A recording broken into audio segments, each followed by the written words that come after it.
प्यारे भैया बहन, आज का दिन आप सभी के लिए मंगलमय हो। कल हम लोग वीडियो के माध्यम से पढ़ रहे थे क्रांतियों का युग 1830 से 1848 तक के विषय में। उसी का शेष जो रह गया है उसको आज हम लोग अध्ययन करेंगे। भूख, कठिनाइयाँ और जनविद्रोह, इसके विषय में आज हम लोग जानकारी प्राप्त करेंगे। 1830 के दशक में, यानी 1830 जब शुरू हुआ, उस दशक में यूरोप में भारी कठिनाइयाँ आई। 19वीं शताब्दी के प्रथम भाग में, 19वीं शताब्दी के शुरुआत में ही पूरे यूरोप में जनसंख्या में काफ़ी वृद्धि हुई। अधिकतर देशों में नौकरी ढूंढने वाले लोगों की संख्या रोजगार से अधिक थी। ग्रामीण क्षेत्रों की अलावा आबादी जो थी शहर की तरफ जाकर के बसने लगी, यानी भीड़ से भरी हुई गरीब बस्तियां शहरों में बनने लगी। नगरों में लघु उत्पादकों को अक्सर इंग्लैंड से आयात होने वाले मशीन से बने सस्ते कपड़े से अधिक प्रतियोगिता का सामना करना पड़ रहा था। इंग्लैंड में औद्योगिकरण का स्तर महाद्वीप से कहीं ज़्यादा ऊंचा था। देखिए, महाद्वीप को यह प्रतियोगिता कपड़ा उद्योग से अधिक झेलना पड़ रहा था। इसका कारण क्या था? इसका मतलब था उसका उत्पादन घर और छोटे कारखानों में होता था, आंशिक रूप से मशीनीकृत था। यूरोप में इन इलाकों में जहां कुलीन वर्ग के लोग शासन किया करते थे, कृषक सामंती शुल्क और जिम्मेदारियों के बोझ तले दबे हुए थे। खाने पीने की चीज़ों के मूल्य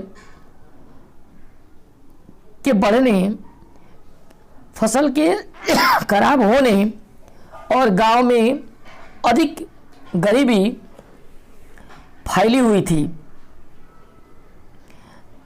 देखिए, इन सभी के कारण यूरोप भूख, कठिनाइयाँ और विद्रोह का शिकार हो गया था।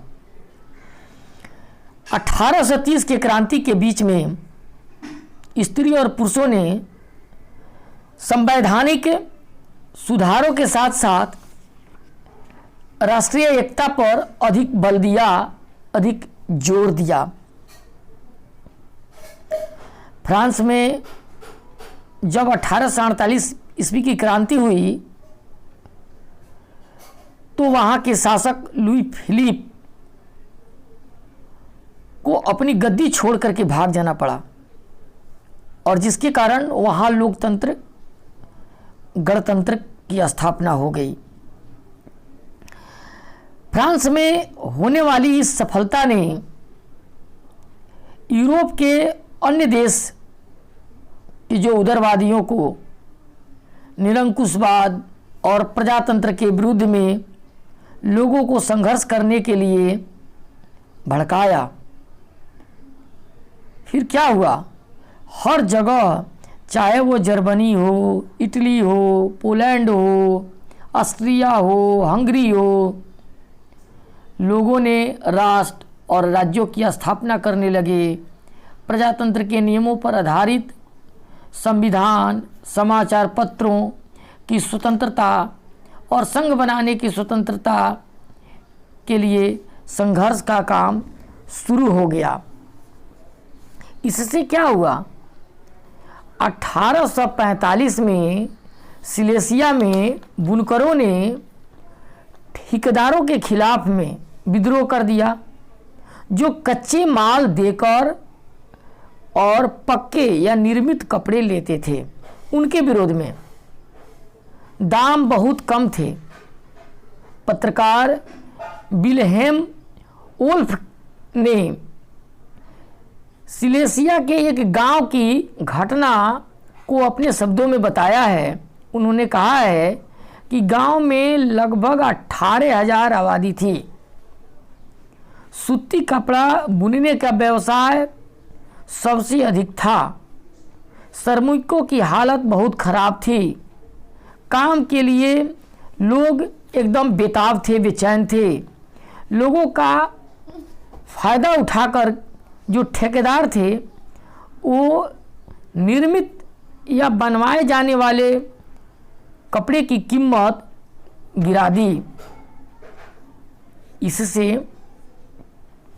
4 जून को 2 बजे बुनकरों ने एक भीड़ के साथ अपने घर से निकले और 2 कतार में चलते हुए ठेकेदार लोगों की कोठियों तक पहुंच गए।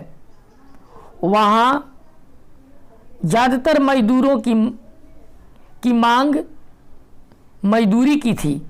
वे मजदूरी की मांग कर रहे थे।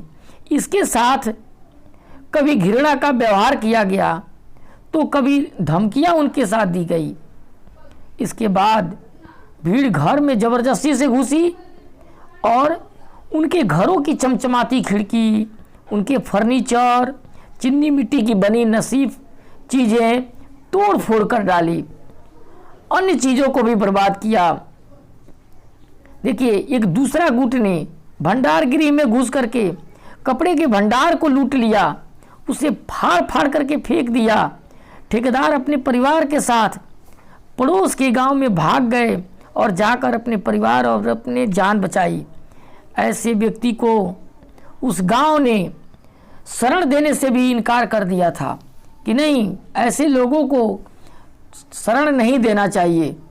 24 घंटे के बाद सेना को बुलाया गया और उसकी मदद ली गई और उसकी सेना की मदद से टकराव को कम किया गया।